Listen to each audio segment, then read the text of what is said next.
What's good, YouTube? This your man Spill Dog. I'm happy to hear that Shannon Sharp gonna be back talking football because Shannon Sharp over the last maybe 5 or 6 years, probably really longer than that. It just don't seem the same without him and him and Skip battling every day.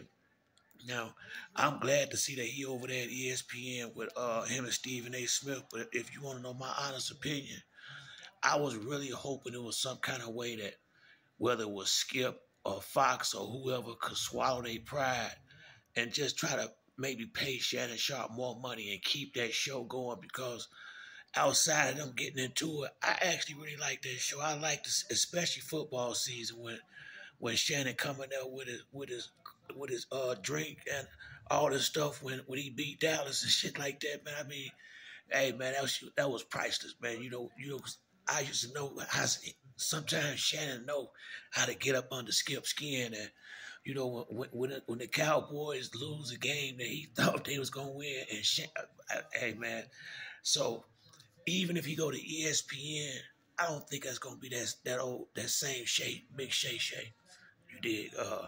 I got used to seeing Shannon Sharp for 2 hours a day, 2.5 hours, 5 days a week, twice a week for a little while. Come on, Shay. I mean, somebody got. Well, if that's the case, give him his own show.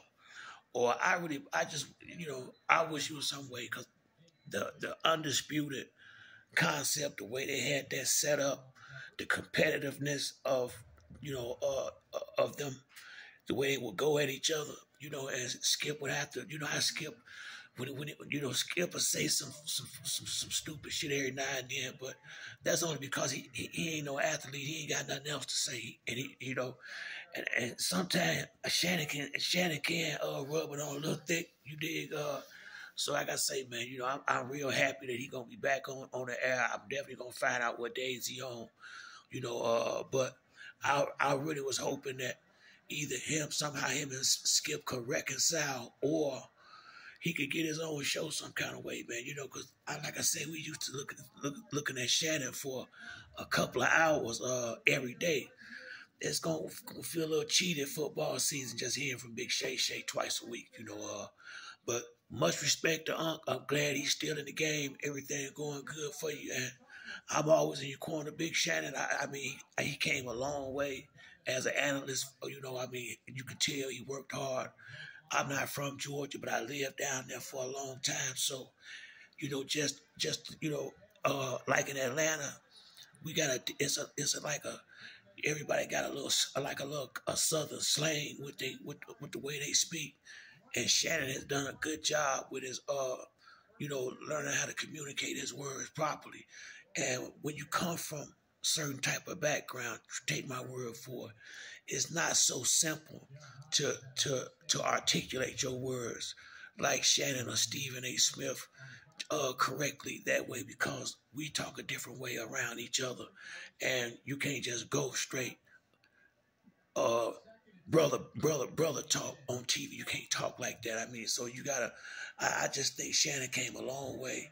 I was real proud of him, and I would really hate to not get the chance to see him for 2 hours a day, and him and Skip going at it, cause I don't, like I say, his concept was always competitive. I know him and Steven ain't gonna go back and forth, but it ain't gonna be the same. It really ain't, it ain't gonna be the same. They may get heated every now and then, but it's not gonna be the same, man. So hopefully, man, sometime, Fox, Shannon Sharp, everybody could have been a little hasty with their decision making. I mean, Skip was getting a little out of hand, but at the end of the day, it's just a job. You ain't got to be with them all day, and they had made a great show, man. And I just think I hate to see somebody fuck up a good thing about petty shit that really shouldn't even be going on with two grown men. But that's it for me on this video. If you like the video, hit the like and subscribe. To the next time, it's your man Twano. I'm out.